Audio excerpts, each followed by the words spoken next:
Hi everybody, Jim Brooks here. You know, watching the football games today made me think about what if NCAA Division I did it the way NCAA Division II does it, with get rid of all the bowl games and have an actual playoff series and have 24 teams in the field, and how fun it would be. And I got to thinking about it. I think we could use the existing bowl structure in a little bit. You could use the four major bowls as the quarterfinals. You'd have the Orange Bowl, the Sugar Bowl, Fiesta Bowl, and Rose Bowl. You could play those still all on New Year's Day. Have your quarterfinals then have the semifinals. You can incorporate, say, the couple of the traditional bowl sites, maybe the Cotton Bowl, play it in Dallas and Jerry Jones Stadium, and then play the other semifinal, let's say, in Atlanta at the Peach Bowl. You'd have a big dome there. So you could incorporate these bowl games until you actually got to a championship game. The semifinals could be played on the Monday and Tuesday following the NFL playoff games, and then you'd have the championship game on the following Monday, or you could even make it 2 weeks away on a Monday to give teams extra rest. So let's kind of break it down. We use the ESPN top 24 poll, or the top 25 poll. The odd team out will be Florida State, as you can see here, with the top 24 teams. So we'll go down the scenario as if everybody went to form, how the whole thing would work out. So we see our seeded teams. We have LSU as the #1 team in the country. So we're going to assume they're going to win things out, but here's how we get there. So when you take a look at things in the first round matchups, you have 16 teams with or actually have 8 teams with a bye. 16 teams would be in action in the first week. So you have number 13 playing number 20, and that would be Michigan State going up against Nebraska. Number 12 would play 21. That would be Michigan playing Southern Miss. You would have number 9, South Carolina, playing Cincinnati. And you would have Baylor playing Houston, number 16 versus number 17. Now on the other side of the bracket, you'd have number 15, TCU. They'd be going up against Georgia. What a good matchup that would be, right? Then we'd have Kansas State taking on Penn State, who sneaks in somehow. Virginia Tech, ranked number 11th, would take on West Virginia. Now that would be a great matchup, wouldn't it? The battle of the Virginias. Then 14 versus 19 would be Clemson versus Oklahoma.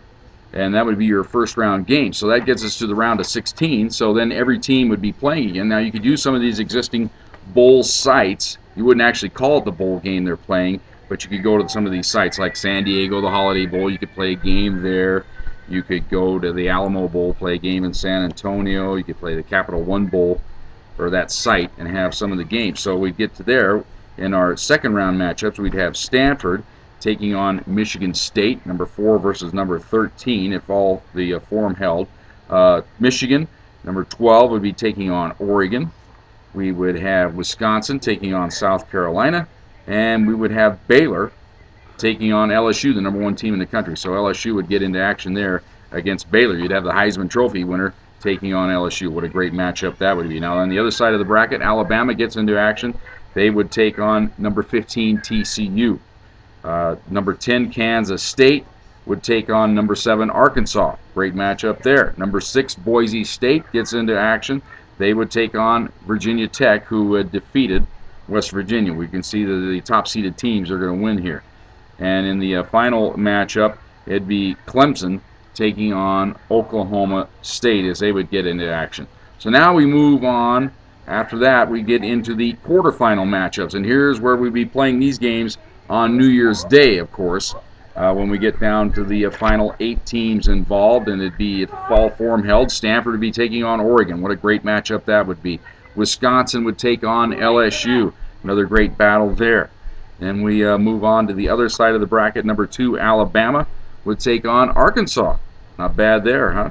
Then Boise State, who would win, they would take on Oklahoma State in a big battle there. That'd be a battle, a big offensive bonanza. We'd love to see that. So now we move on to the semifinals, and like we said, we could move this into using some of the existing bowl sites, and we could go to say like we said, the Peach Bowl site, Atlanta, and we could use where the Cotton Bowl would be played in Dallas. They'd play the national semifinals there. So you'd have LSU taking on number 4 Stanford.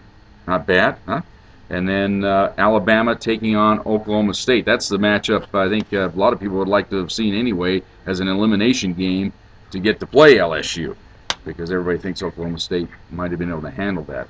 And then, of course, we'd get to the championship game, and now you'd have to pick that. You'd have to rotate that amongst the 4 big sites like they do already anyway, between the Orange Bowl, the Sugar Bowl site, the Rose Bowl, and the Fiesta Bowl. So every 4 years, one of those sites would get the championship game, and so LSU would be taking on Alabama, and LSU would win it all. That would be the dream scenario for all football fans to see. I think it could work, but the NFL presidents, of course, or the college presidents don't want to see that happen, and a lot of the communities that have bowl games don't want to see that happen as well, because they get all these teams in there for a week, and their whole city is kind of built around the bowl structure, and they want to keep them that way and then keep everybody there making an event. And we found out today why. We saw all the excitement, and with 35 different bowl games, we have 35 different winners and 35 different programs that feel great about themselves when the season ends. The college presidents love that, the communities love that,